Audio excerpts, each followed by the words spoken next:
Walk into almost any hospital in the world today and you will encounter a symbol, a serpent coiled around a staff, the rod of Asclepius, the emblem of medicine, of healing, of the human struggle to hold on to life.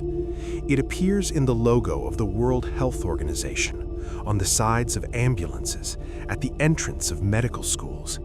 The serpent here is a savior, a healer, a force that pulls you back from the edge of death.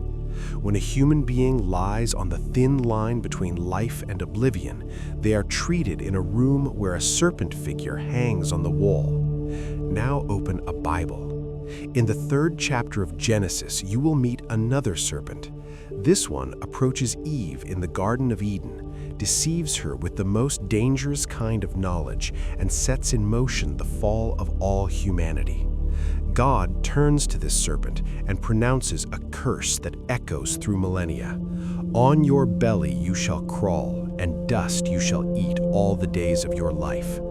The serpent here is the deceiver, the carrier of evil, the cursed one. It is presented as the direct cause of humanity's greatest loss, the forfeiture of paradise itself. The same animal, the same form, the same scaled body, the same lidless eyes, the same silent movement without legs or arms. In one place, healing; in another, catastrophe. And this contradiction does not exist only between these two traditions. From Mesopotamia to Egypt, from India to Scandinavia, from Mesoamerica to Australia, the serpent is everywhere, everywhere powerful, everywhere ambiguous, carrying double meaning. No civilization has been able to ignore the serpent. No mythology has managed to leave it as an ordinary animal. Not the lion, not the eagle, not the wolf, not the bear has achieved this level of universal symbolic presence. No animal has embedded itself in the mythological center of so many civilizations. The serpent carries something beyond all of them, something that transcends categories. The question this video asks appears simple, but its answer opens into a labyrinth 5,000 years deep. Why? Why did a scaled, legless, silent reptile across the entire world, in civilizations that had no contact with one another, find its way onto both temple walls and curse lists? Why did the same creature represent both death and immortality? Why did it become the form of the gods and the mask of the devil? To search for the answer, we will begin in very ancient soil, between the Tigris and the Euphrates, in the language of cuneiform tablets. We will trace the serpent's first footprint in 4,000-year-old clay, and from there, we will travel the world. The final tablets of the Epic of Gilgamesh, the longest literary text composed in the Sumerian language, contain what may be one of the most sorrowful scenes in the entire history of human storytelling. King Gilgamesh, the ruler of Uruk, who was 2/3 god and 1/3 man, has been driven to madness by the death of his companion, Enkidu. He sat beside Enkidu's body for days, refusing to accept death until a worm crawled from his friend's nose. From that moment forward, a single thought governs Gilgamesh: death will come for me too. He cannot bear it. He resolves to wrest from the gods a privilege no mortal has ever received: eternal life. His journey takes him to the ends of the earth. He crosses mountains guarded by scorpion people, passes through tunnels of absolute darkness where no human has ever walked, crosses the waters of death with a ferryman. At last, he reaches Utnapishtim, the only human to survive the Great Flood.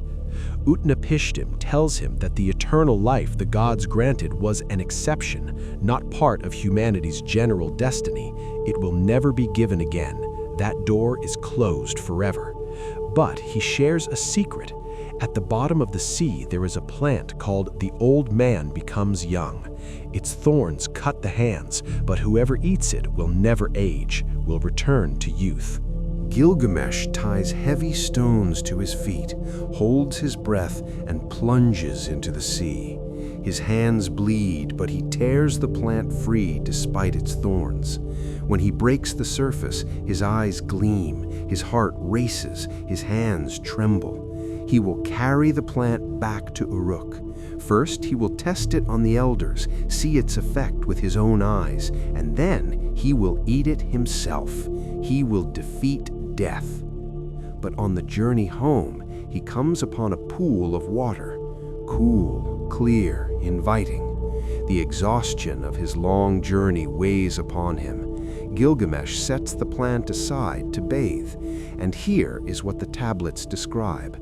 A serpent, drawn by the scent of the water, emerges from the earth. Silently it approaches the plant, seizes it, and vanishes. The ground cracks open, the serpent enters, and in that moment, as the tablets express it, the serpent sheds its skin. The old skin remains behind, pale and cracked like a discarded shell. The serpent is renewed, gleaming, rejuvenated. Gilgamesh sits with nothing in his hands and weeps. Tears stream down his cheeks.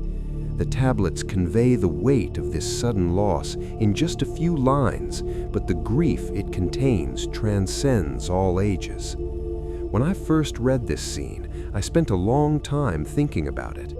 There is something critical to notice here. The serpent is not depicted as a malevolent being. It is not a demon, not a punisher, not an enemy. It makes no conscious moral choice. It is simply a creature following its own nature. It comes for the scent of the plant, takes it, and in exchange renews its skin. But this simple, instinctive act transforms into humanity's great tragedy. Immortality is not given to humans, it is given to the serpent. Or rather, the serpent takes it. In the language of the tablets, what is stolen from human hands is not merely a plant, it is the possibility of escaping death. What the human won with his own hands, with bleeding fingers and extraordinary courage, was taken from him, and the one who took it was neither a god nor a rival king. It was a silent reptile that emerged from the earth and vanished just as silently. The epic does not attribute any intention to the serpent. It does not blame it, but what changes the outcome is precisely this indifference. The serpent answers civilization's most fundamental question: can death be escaped? And its answer is merciless: no, at least not for you. A gift granted to the serpent, who can shed his skin and be renewed, will never be granted to humans. Gilgamesh's tragedy is not merely a personal defeat, it is a metaphor for humanity's shared fate. Immortality was possible, close enough to grasp, but in a single moment of inattention, it was gone. And the being that took it was neither a god nor a rival king. It was a silent reptile that emerged from the earth, shed its skin, and remained young. This image left a deep mark on Mesopotamian literature, but the serpent's story does not end here. When Gilgamesh lost his plant, he experienced a physical loss. A tangible object was taken from his hands. In another Mesopotamian narrative, the loss runs deeper. It is intellectual, the result of a conceptual trap. The legend of Adapa tells of one of the wise priests of the city of Eridu. Adapa is the special servant of Ea, the god of wisdom. Ea grants him extraordinary abilities. He teaches him languages, incantations, the secrets of heaven and earth. Adapa is a wise priest, a flawless servant, the mortal closest to divine knowledge. He conducts the rituals of Eridu, recites its prayers, prepares the table of the gods. But Ea withholds one thing: he does not grant immortality. One day, while fishing at sea, Adapa quarrels with the god of the south wind. His boat capsizes, and in his rage he breaks the wind's wings. This extraordinary event draws the attention of Anu, the sky god. How can a mortal break a divine force? Adapa is summoned to heaven. Ea prepares his servant for the journey, but delivers a critical warning. They will offer you bread and water there. Do not eat, do not drink. It is the bread of death, the water of death. They will try to kill you." Adapa ascends to heaven and stands before the magnificent gate. Two gods, Tammuz and Ningishzida, greet him at the door. Anu, upon seeing Adapa's wisdom and courage, changes his mind, softens. He offers Adapa bread and water, but this time it is not the bread of death, it is the bread of life, an offering of immortality. But Adapa remembers Ea's warning. He refuses, he does not eat, he does not drink. Anu is astonished. Why did he not eat, he asks. But it is too late. The opportunity came once and was missed once. In this narrative lies an unresolved knot. Why did Ea give Adapa false information? Was he truly trying to protect him, or did he deliberately prevent a mortal from reaching immortality? The tablets offer no answer to this question. Ea's motivation is left ambiguous, but the result stands with bitter clarity. The human who possesses knowledge misses immortality precisely because of what he knows. His greatest weapon, his wisdom, is also his greatest chain. The serpent does not appear directly on stage here, but the structure is familiar. In Gilgamesh, the serpent steals the plant. In Adapa, knowledge itself blocks immortality. In both cases, the human comes to the very threshold, close enough to touch immortality, and turns back. In Mesopotamian thought, this pattern becomes fixed. Death is humanity's portion. The guardian of this boundary appears each time in a different guise, but with the same logic. Sometimes in the body of a serpent, sometimes in the paradox of knowledge, sometimes in the double-edged words of the gods. In Mesopotamia, the serpent was not merely an obstacle or thief, it was also a god. Ningishzida, whose name means Lord of the Good Tree, is the gatekeeper of the underworld, the guardian of the crossing, the face that waits at the threshold between the living and the dead. On cylinder seals, he is depicted in magnificent form. Two serpents coiled around a staff, their heads raised upward. This image will reappear centuries later on the caduceus of the Greek god Hermes, and centuries after that in modern symbols of medicine and commerce. But its origin is here, in the alluvial soils of southern Mesopotamia. Ningishzida's role is that of a guide. He escorts the dead into the underworld, leads them before Ereshkigal, queen of the realm of the dead. His serpentine form is neither random nor decorative. In Mesopotamian thought, serpents enter the earth and emerge from it, beings that move between two worlds. When a serpent vanishes into a crack in the rock, no one can know where it has gone, perhaps to the realm of the dead. And when it emerges again, it proves it can return from there. Ningishzida is the god of this crossing. Just as Shamash's journey across the sky separates day from night, Ningishzida's subterranean journey connects life and death. In another Sumerian narrative, the serpent appears in an entirely different context, the Epic of Etana. Etana is the king of Kish, but he has no son. To ensure the continuation of his line, he decides to ascend to heaven in search of the plant of birth. But the opening section of the epic belongs to the story of a serpent and an eagle, and this story is remarkable in its own right. In a great tree, perhaps the cosmic tree, an eagle has nested at the top and a serpent at the base.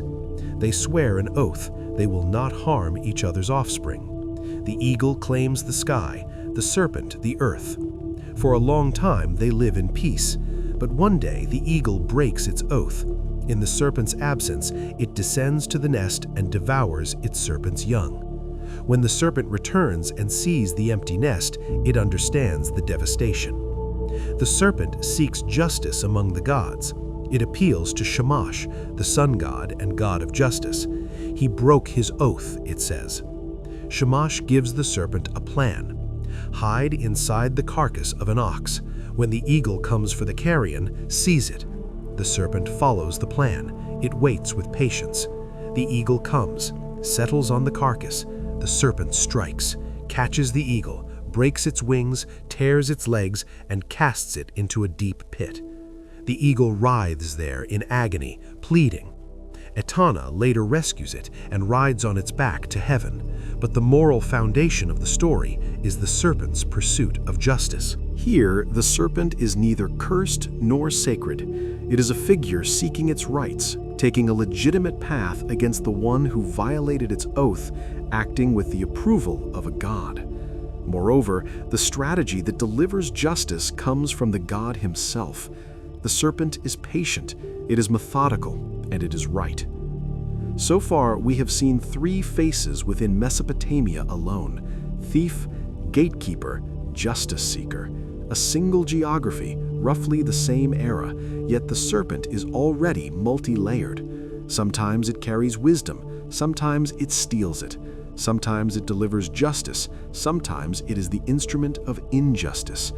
This ambiguity is not a weakness, it is the source of the serpent's symbolic power. Single-meaning symbols are easily forgotten, double-meaning ones are etched into memory. When we cross into the Nile Valley, these layers will grow more complex still. Imagine a pharaoh's coronation ceremony.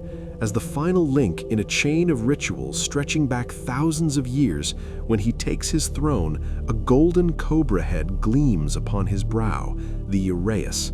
This is not merely an ornament or a status symbol. The uraeus is the physical manifestation of Wadjet, the protective goddess of Lower Egypt. The cobra's flared hood terrifies enemies. Its fiery breath burns away the obstacles in the pharaoh's path, at least according to the mythological account. The uraeus is proof that the pharaoh bears divine authority, the right to rule, the guardianship of cosmic order. A pharaoh who does not wear it is not legitimate. Wadjet, together with Nekhbet, the vulture goddess of Upper Egypt, forms the two ladies, the Nebti title, the two protectors of Egypt's united kingdom.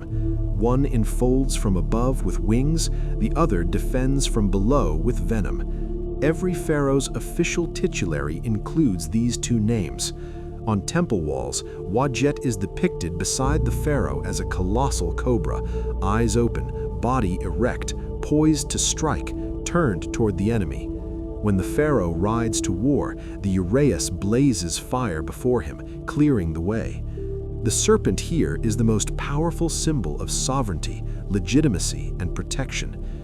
But in Egyptian mythology, the serpent has a dark face as well, and this face stands in diametric opposition to the protective Wadjet.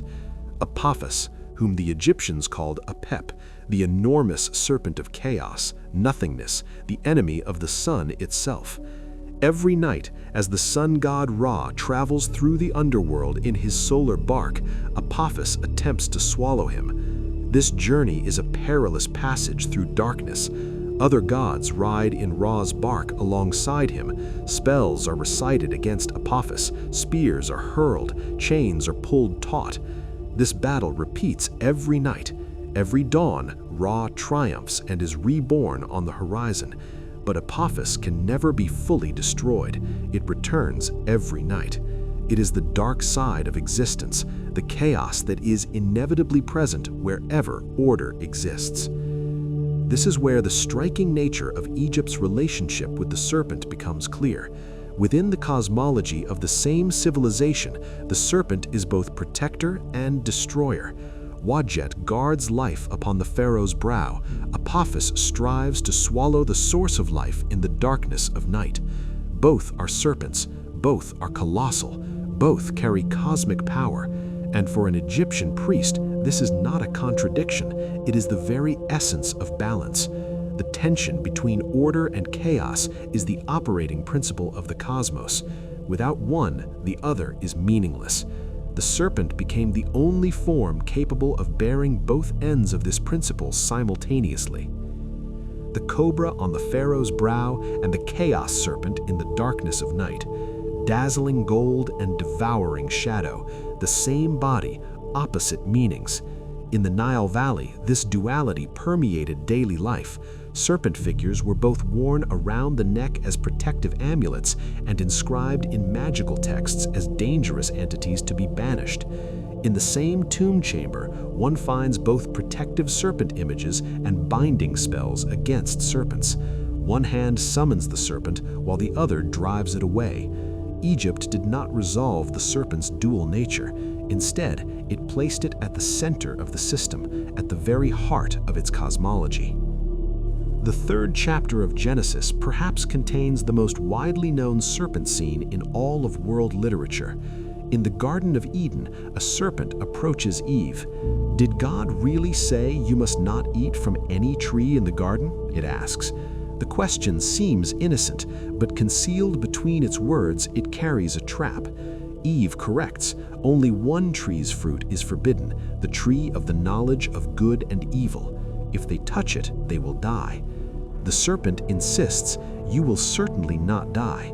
God knows that when you eat from it, your eyes will be opened, and you will be like God, knowing good and evil." In the Hebrew text, the serpent is described as arum, cunning, shrewd. This word shares nearly the same root as arumim, used in the preceding verse to describe Adam and Eve as naked. The text builds a deliberate connection. The tension between nakedness and cunning, innocence and knowledge is felt from the very first words. This phonetic layering is one of the most refined rhetorical techniques of Hebrew literary art. Eve eats the fruit. She sees that it is beautiful to look at, good to eat, and desirable for gaining wisdom. She gives it to Adam, and he eats too. Their eyes are opened, but the first thing they see is not wisdom, but their own nakedness. They cover themselves with fig leaves. When God enters the garden, they hide. The interrogation begins, and a chain reaction of blame unfolds. Adam blames the woman blames the serpent. God turns to the serpent and pronounces a curse that will echo through history. "Cursed are you above all livestock and all wild animals. On your belly you shall crawl. I will put enmity between you and the woman, and between your offspring and hers. He will crush your head, and you will strike his heel." I spent a long time reflecting on the weight of these narratives. The serpent here is not a creature of nature, as in Gilgamesh. It is a conscious actor. It speaks, asks questions, persuades, uses knowledge as a tool of manipulation. And as a result, it triggers humanity's expulsion from the Garden of Eden. In Mesopotamia, the serpent stole immortality. Here, it steals something far greater: innocence. It shatters the human's direct relationship with God, the primordial harmony of the garden. But in the Hebrew tradition, the serpent is not solely cursed. Centuries later, in the wilderness, a different scene unfolds. In the 21st chapter of Numbers, the Israelites speak against God and against Moses. They are weary of the journey. They complain about the food. God sends venomous serpents as punishment, seraph serpents, fiery serpents. The people are bitten, many die. When they repent, God gives Moses an unexpected command. "Make a serpent of bronze, set it upon a pole. Anyone bitten by a serpent who looks at the bronze serpent will live." Moses does so. The people look and are healed. The bronze serpent, Nehushtan, becomes an instrument of healing. The paradox here is sharp and deeply discomforting. The same God who sends the punishment also provides the cure. The same God who cursed the serpent commands that a serpent be used as a symbol of healing. The people punished with venomous serpents are healed by a bronze one. The same form is both penalty and remedy. This paradox endures for centuries, until the era of King Hezekiah. In the 18th chapter of 2 Kings, Hezekiah discovers that the people have begun burning incense to the Nehushtan, worshiping it. The instrument of healing has become an idol. Hezekiah shatters the bronze serpent, breaks it to pieces. "It is merely a piece of bronze," he declares, "nothing more." The Hebrew tradition does not resolve this contradiction. It buries it within the narrative, leaves it there, and entrusts it to future generations to confront. The serpent both brings down and lifts up. It is both cursed and instrumentalized. It causes the loss of paradise and saves lives in the desert. It is both poison and antidote. And this duality remains a conscious choice within Hebrew thought, not a problem to be solved, but a tension to be carried. In the Islamic tradition, the serpent appears across multiple layers.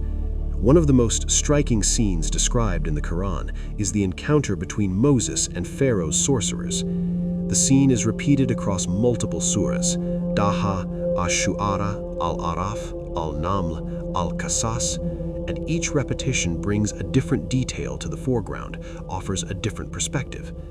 Moses casts down his staff. The staff transforms into a serpent, living, real, brought into being not by sorcery, but by divine power. Pharaoh's sorcerers also cast down their ropes and sticks. In the Quran's expression, these bewitch the eyes of the people, appearing to move, but in reality they are lifeless objects, mere illusion. Moses' serpent, however, swallows them all, every last one. The real annihilates the false. In this scene, the serpent is an instrument of miracle, the physical proof of divine power, the embodied boundary between the false and the true, the concrete manifestation of the difference between appearance and essence. The sorcerers see this distinction so unmistakably that they immediately fall into prostration. "We believe in the Lord of the worlds, the Lord of Moses and Aaron," they declare, refusing to waver even in the face of Pharaoh's harsh threats, his warning that he will cut off their hands and feet on opposite sides. The serpent's transformation has been the final proof that convinced them. In the narrative of paradise, various reports in the Hadith and Tafsir literature describe Iblis entering the serpent or using it as an instrument to infiltrate the garden. These accounts are not found directly in the canonical text of the Quran. In the Quran, the deception in the garden is explicitly attributed to Iblis. The serpent is not separately mentioned, does not appear on stage as a distinct character. But in the Tafsir tradition, particularly in reports originating from Israelite sources, the connection drawn between the serpent and Iblis reflects the Hebrew garden serpent's echo in Islamic thought. Awareness of this distinction is important. In the Quran's own text, the serpent is not depicted as a negative entity. It is depicted as an instrument of miracle. The negative connotation comes more from the Tafsir tradition, from narrations, from cultural transmission. The repetition of the staff-serpent transformation across multiple suttas underscores the centrality of the miracle. But the selection of a serpent as the miracle's vehicle is not random. Egypt is the land where the serpent was a symbol of power. The uraeus adorns the pharaoh's brow. Serpent motifs cover the walls of the palace, are carved into columns, appear even upon the throne. The transformation of Moses' staff into a serpent is a challenge to Pharaoh within his own symbolic universe, within his own sacred domain. It says, as it were, "Your serpent is ornament, mine is truth." Though it does not say this directly, the scene demonstrates it from within. The sorcerer's ropes and sticks produce illusion. Moses' staff produces reality. The difference is made concrete in the body of the serpent. In central Greece, at the foot of Mount Parnassus, among olive trees and laurel bushes, a valley stretches out. In antiquity, this place was called Pytho, rocky, steep, dim, an uncanny sight where vapors rose from cracks in the earth. According to legend, this valley was controlled by a colossal serpent, Python. Born of the Earth Mother Gaia, Python guarded an oracle site. People who came here sought knowledge of the future, but under Python's dominion. The young god Apollo slew this serpent with his silver arrows, seized the oracle, and founded the temple at Delphi. Python's name passed to the temple, to the priests, and to antiquity's most famous prophetess, the Pythia. The Pythia delivered her prophecies seated upon a tripod over a fissure in the rock, chewing laurel leaves, drinking the sacred water. Her eyes would cloud, her voice change, her words emerge cryptic and multi-layered. Ancient sources speak of vapors rising from the ground. Modern archaeologists have detected seepage of ethylene gas along fault lines in this region. But the important point is the symbolic connection. The power of prophecy was established on the site where the serpent was killed. Apollo vanquishes Python, but the sacred energy that made Python's dwelling holy endures. The serpent is dead, but its power has seeped into the earth. Apollo's son Asclepius is the god of medicine, and his relationship with the serpent is far more direct and enduring. According to legend, Asclepius observed a serpent healing another serpent with herbs. From serpents, he learned the secrets of medicine. In his temples, at Epidaurus, on Kos, at Pergamum, patients practiced enkoimesis. They would enter the sacred precinct called the abaton, lie down, and fall asleep. In their dreams, they awaited a visit from the god. And in these spaces, real, living serpents, the harmless Elaphe longicissima species, roamed freely. When they passed over patients' bodies, this was considered a sign of healing, the god's approval. Here we must pause. Physical contact with a serpent, an experience that in most cultures provokes disgust, horror, even death, in the Greek medical tradition constitutes healing itself. A sick person lies in a dark room, closes his eyes, and waits to be healed by the touch of a serpent moving across his body. This is not a test of courage, it is a sincere belief. The single serpent coiled around the staff of Asclepius remains, to this day, the universal symbol of medicine.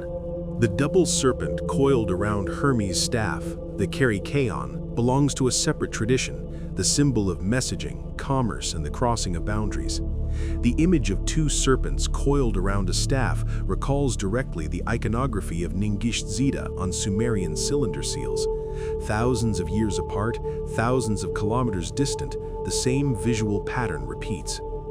And then there is Zeus Milikios, worshipped under this epithet meaning the gentle one, the appeased. Zeus in certain cults is depicted in serpent form. On reliefs found near Piraeus, outside Athens, he is drawn as an enormous bearded serpent. Here, the storm god of Olympus assumes an utterly different identity, connected to the underworld, purifying, calming. The serpent form reflects his chthonic nature, a nature that belongs to the earth below. Close to the dead, bound to the ground, a Zeus who was the god not of the sky, but of the earth. The Greek world both slays the serpent and makes it an instrument of healing. Python's corpse becomes the foundation of an oracle. In Asclepius's temple, living serpents heal the sick. Zeus himself assumes serpent form. This echoes the Wadjet Apophis duality of Egypt, the contrast between Ningishzida and the Gilgamesh serpent of Mesopotamia. Across the Mediterranean basin, the serpent bears the same double face. In South Asia, the serpent carries a different depth from all other traditions. Here, it is not merely a symbol, it is the building block of cosmology, an indispensable component of the architecture of the universe. The Sanskrit word naga does not refer to an ordinary reptile, but to semi-divine beings, typically possessing a human upper body and a serpent lower body, dwelling in jewel-filled subterranean palaces. Nagaraja, the Serpent King, is the sovereign of these beings. From the Himalayas to Sri Lanka, from Cambodia to Indonesia, hundreds of temples offer worship to the Nagas. Serpent statues stand guard at gates, coil around balustrades, dance across wall reliefs. During the Naga Panchami festival, serpent images are bathed in milk, adorned with flowers, sprinkled with red kumkum powder. This tradition is thousands of years old and remains vibrantly alive. Every year, millions of people perform this ritual. The serpent here is not feared, but respected, even loved. It is the guardian of earth, water, subterranean riches, and fertility. In the life story of the Buddha, the serpent's role appears as a complete tableau. While Siddhartha Gautama sat beneath the Bodhi tree during his long meditation toward enlightenment, he was beset by a violent storm. The sky darkened, the wind howled, rain began to fall. At that moment, Mucalinda, the seven-headed serpent king, rose from the earth. He coiled his body 7 times around the Buddha, spread his broad hoods above him like an umbrella. The rain fell upon Mucalinda's hoods. It did not touch the Buddha. The storm raged for 7 days and 7 nights. For 7 days, Mucalinda did not stir from his post, did not abandon his watch, did not forsake his duty. When the storm abated, he uncoiled, assumed human form, and bowed before the Buddha with reverence. In this scene, the serpent is a protector, but beyond protection, it carries a deeper meaning, the capacity to recognize the enlightened one. The storm, the chaos, the fury of nature, none of these deter Mucalinda. He knows what the Buddha is. The universe's acceptance of enlightenment is made concrete through the body of the serpent. In Hindu cosmology, the serpent is the bearer of the universe, and this role settles at the foundation of everything. Shesha, also known by his name Ananta, meaning the infinite, is a 1,000-headed colossal serpent. A jewel gleams on each head. Vishnu reclines on Shesha's coils on the cosmic ocean, the Kshira Sagara, waters white as milk. Between the creation and destruction of universes, Vishnu passes the long, immeasurable sleep on Shesha's back. If Shesha moves his heads, earthquakes erupt, volcanoes explode. At the end of the universe, Shesha will breathe fire and annihilate everything, preparing the ground for a new creation, a new Kalpa. Without Shesha, the universe cannot be carried. He does not form the backdrop, he forms the foundation. Another great serpent, Vasuki, stands at the center of one of the most important cosmic events in Hindu mythology, Samudra Manthan, the churning of the ocean of milk, where the gods, Devas, and Asuras decided to churn the ocean to obtain the elixir of immortality, Amrita. They use Mount Mandara as the churning rod, and Vasuki, the colossal serpent, is wrapped around the mountain as the rope. The gods pull from one end, the Asuras from the other. As Vasuki's body turns around the mountain, a terrible poison, Halahala, flows from its mouth, so powerful it could annihilate the universe. Gods and Asuras alike are seized by panic. Shiva steps forward, takes the poison in his cupped hands, and drinks it. His throat turns blue, but the universe is saved. From Vasuki's body emerges both the elixir of immortality and the poison of universal destruction. Shesha carries the universe, Vasuki makes immortality possible, and Mucalinda protects the Buddha. Each Indian serpent holding creation and annihilation in a single coil. In Indian thought, this contradiction is not a problem to be solved, but a truth to be grasped, in harmony with the concept of Maya, with the multi-layered nature of reality. Moving northeast from the Indian world into China, the serpent appears once more at the center of creation, but this time not as a single being, but as a pair. In the oldest layers of Chinese mythology, two figures take their place, Fuxi and Nüwa, whose upper bodies are human and lower bodies serpentine. This creative pair are the primordial ancestors who shaped the world, brought humanity into existence, and laid the foundations of civilization. According to ancient Chinese sources, Fuxi, sometimes written as Fu-Shi, is one of the legendary 5 emperors, born among dragons, bearing the form of serpents. Nüwa is the goddess who kneaded humanity from yellow clay and repaired the sky with 5 colored stones when it threatened to collapse. Images of the two with their tails intertwined are among the oldest symbols of marriage, harmony, and cosmic balance in Chinese art. In Han Dynasty tomb reliefs, this pair is frequently depicted. Fuxi holds a compass, symbolizing order, measurement, mathematics. Nüwa holds a set square, construction, structure, shaping.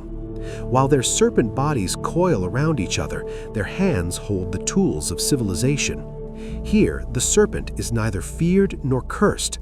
On the contrary, it represents the beginning of everything. According to the historian Sima Qian, even the legendary sage Lao Tse was born from a mother impregnated by a serpent dragon. Chinese emperors regarded themselves as continuations of this serpent dragon lineage.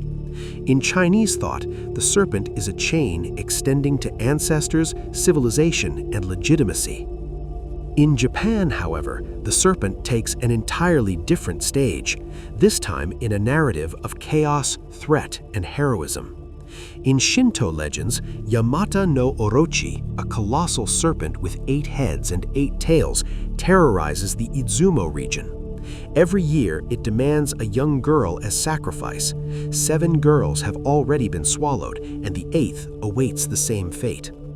The storm god Susanoo, who has been cast from the heavens to wander in exile on Earth after angering his sister, the sun goddess Amaterasu, decides to save this girl.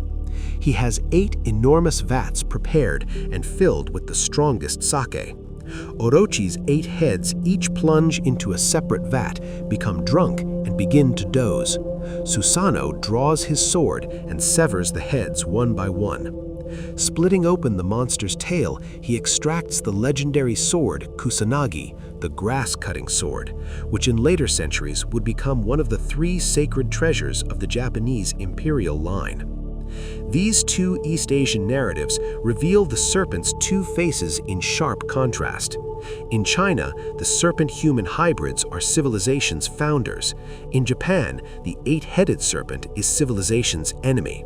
One needs humanity from clay, the other swallows humans whole. One symbolizes marriage, order, harmony, the other chaos, destruction, and insatiable greed. And yet, both carry the same bodily traits of the serpent: the coiling body, the scaled skin, the unblinking gaze. In China, this form is creative. In Japan, it is destructive. The same creature reimagined through radically different cultural eyes. Both traditions have placed the serpent at the center, but have burdened it with opposite meanings. In the icy, mist-shrouded mythology of Northern Europe, the serpent reaches cosmic scale, a scale so vast that the world itself sits like an island within the serpent's body. Jörmungandr, the Midgard serpent, is one of the 3 children born to the trickster god Loki and the giantess Angrboda. The others are Hel, ruler of the realm of the dead, and the great wolf Fenrir. The gods fear these 3 beings. The prophecies of the Volvas, the fatalistic runes, declare that all 3 of them will one day bring catastrophe upon them. They cast Jörmungandr into the sea, but the serpent grows so enormous that it encircles the entire world, Midgard, and bites its own tail. The image of the Ouroboros settles here at the center of Norse mythology. The serpent that bites its own tail represents the eternal cycle, time without beginning or end, the self-enclosed structure of the world. The enmity between Thor and Jörmungandr forms one of the most powerful lines of tension in Norse mythology.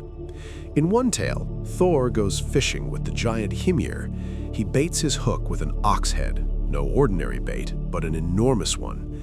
He casts the line into the sea. From the ocean floor, Jörmungandr takes the bait. Thor begins hauling the serpent toward the surface. Thunder roars, the sea swells, the boat lurches, waves surge from every direction, water rises to the peaks. Thor's muscles strain, his feet punch through the bottom of the boat. 2 cosmic forces come face to face.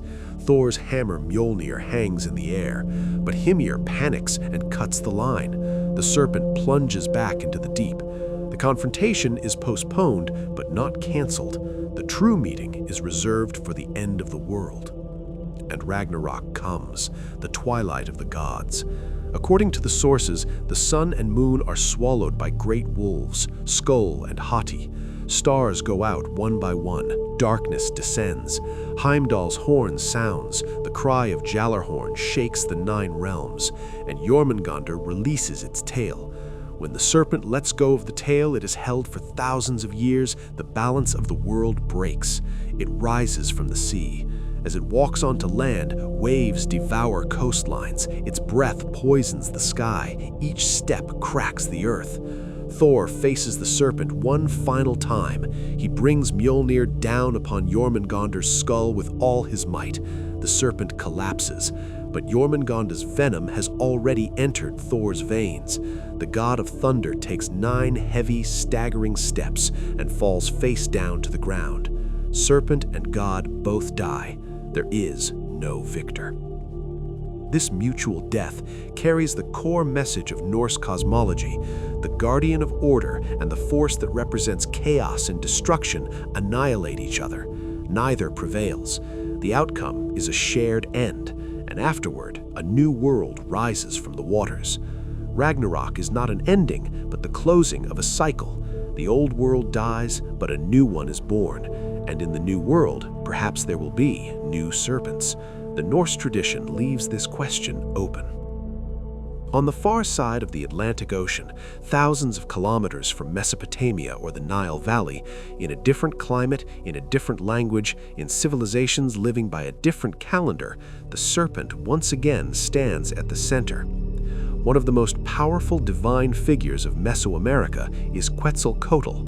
In the Nahuatl language, Quetzal, a tropical bird with dazzling iridescent green plumage, and Coatl, serpent, combine to form the feathered serpent, the bird of the sky and the serpent of the earth, meeting in a single body, a single being, the synthesis of above and below, lightness and heaviness, flight and crawling. Quetzalcoatl is not merely a force of nature, he is the founder of civilization. In Aztec mythology, it is Quetzalcoatl who gives corn to humanity, descending into the underworld, finding the corn kernels hidden by ants, bringing them to humankind. It is he who teaches the calendar, writing, agriculture, art, and mathematics. In his form as Ehecatl, the god of wind, he breathes the breath of life into dead bones and gives them life. He is identified with the planet Venus, the morning star, rising and setting in an endless cycle, dying each night and being reborn each morning. He embodies the cycle of death and rebirth in the sky, in a form visible to all. The image of the feathered serpent does not belong solely to the Aztecs. It is far older and spreads across a far wider geography. In the Maya world, the same figure is known as Kukulkan. In the colossal pyramids of Teotihuacan, in the temple of the feathered serpent dating to the 2nd century of the Common Era, built through the labor of thousands of workers, stone reliefs depict this being, a serpent head covered in feathers, mouth open, eyes turned, a halo of plumes surrounding its head. 1,000 years before the Aztec Empire, this image was already considered sacred. Quetzalcoatl has an ethical dimension as well. According to some accounts, Quetzalcoatl opposes human sacrifice. He offers his own blood, offers flowers and butterflies, but does not demand human hearts. For this reason, he is deceived by his rival Tezcatlipoca, the smoking mirror, who tricks him, gets him drunk, humiliates him, and has him banished. Quetzalcoatl goes east, sets out across the ocean on a raft, or, according to another version of the tale, casts himself into fire and transforms into the morning star. In some traditions, it is believed he will one day return. Here, the serpent is the architect of civilization. There is no venom, no curse, no darkness. There is knowledge, order, creation, sacrifice. Humanity need not fear it. Humanity is grateful to it. The feathered serpent of Mesoamerica stands at the opposite pole from the cursed serpent of the Near East, and both were born from the same animal, from the same scaled, legless, coiling form. Between them there was neither cultural contact nor shared source, only the same animal read through different eyes. In Canaanite mythology, this culture that was neighbor, often predecessor and rival to the Hebrew tradition, there exists a sea monster called Lotan. On clay tablets found at Ugarit, at the site of Ras Shamra on the Syrian coast, Lotan is described as a 7-headed serpent, the twisting serpent, the mighty serpent, the 7-headed tyrant. The storm god Baal slays Lotan to establish cosmic order. This narrative corresponds almost exactly to the Leviathan of the Hebrew texts, the same root, LWY, to coil, the same multi-headed form, the same battle between chaos and order, the same conclusion of a god's victory. The serpent here is the body of cosmic chaos, of the primordial sea, of the shapeless and dangerous pre-creation force. To defeat it is to make the world livable, to build order upon chaos. Tens of thousands of kilometers away, on the other side of the globe, on the Australian continent, an entirely different serpent image exists. In the Dreamtime narratives of Aboriginal Australians, the rainbow serpent is creation itself.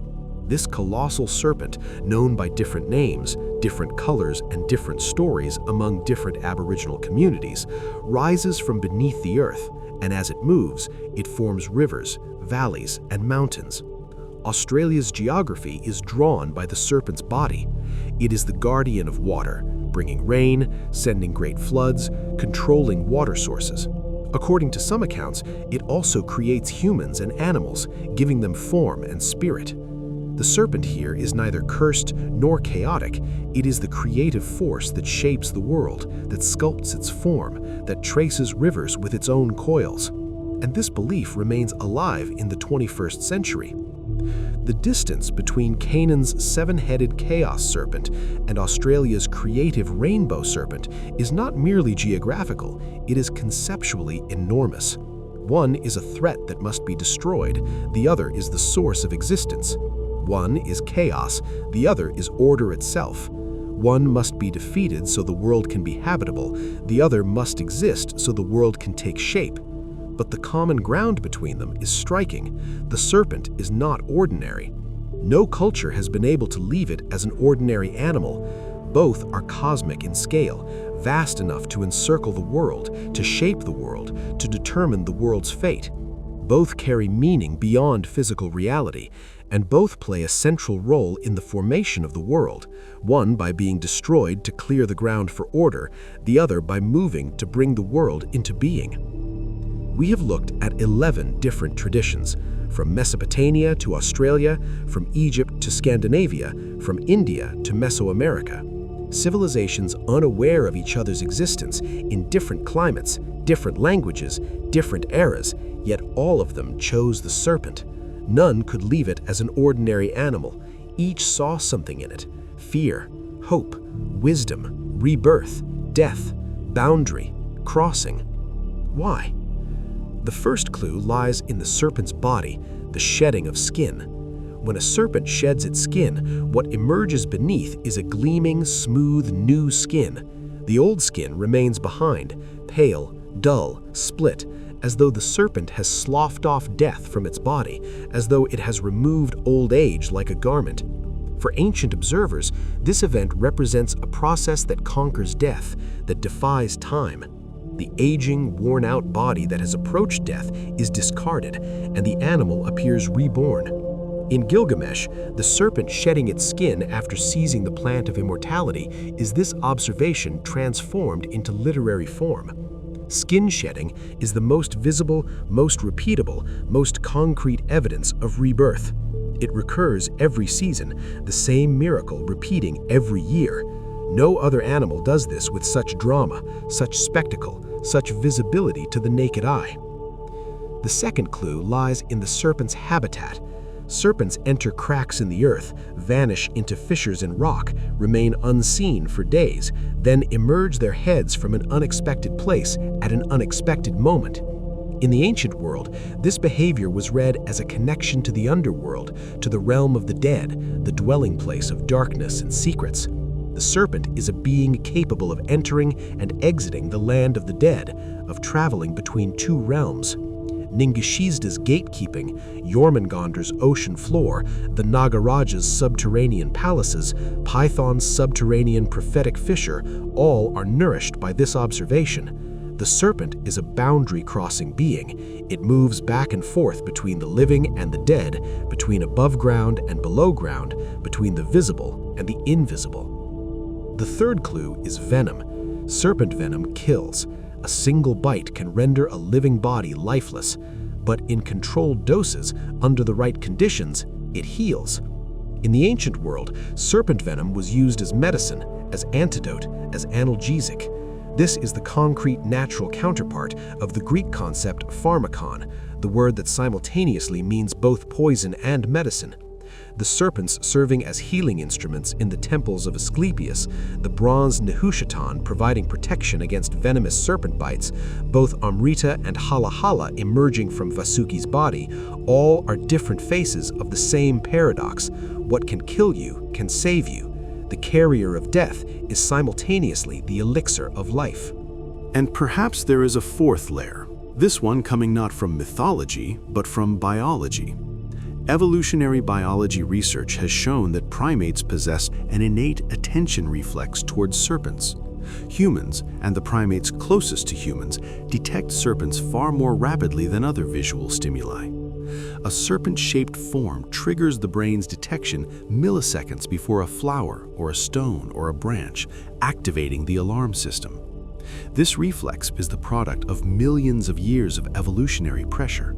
Those who failed to notice serpents in time did not survive, could not pass on their genes. Serpent fear precedes culture.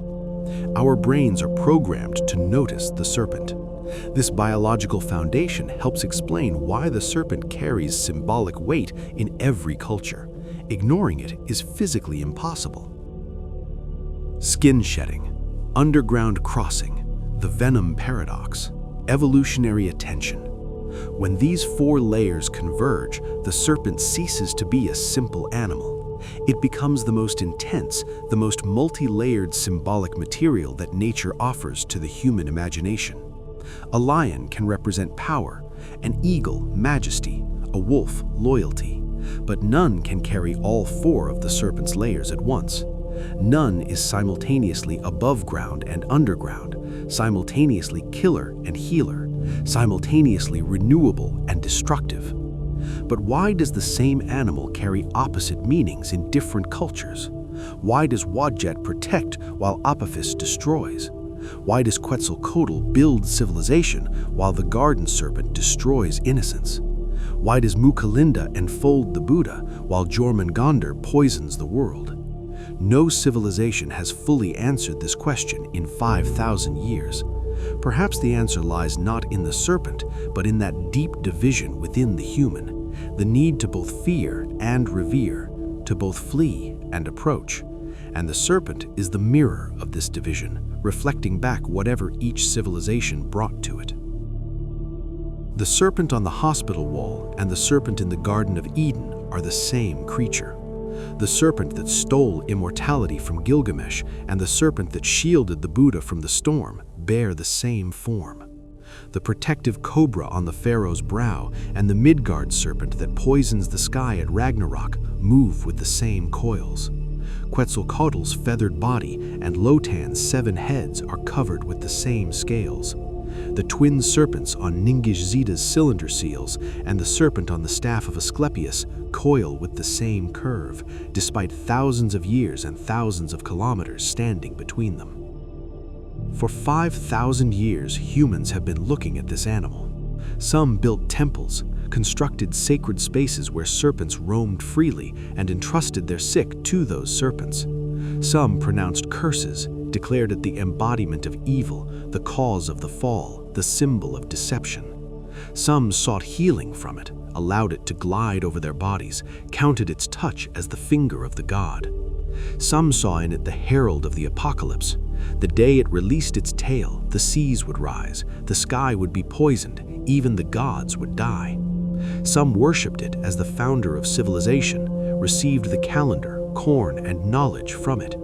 And none could speak the final word about what the serpent is. None could convince any other. Perhaps a word that should not be spoken, a word that, once spoken, would break something. I am the Night Archivist. I read ancient texts, search for connections between civilizations, make comparisons, but I do not impose answers. If these narratives show us anything, it is this. Some questions deepen not when they are answered, but when they are asked. And the question about the serpent has been deepening for 5,000 years.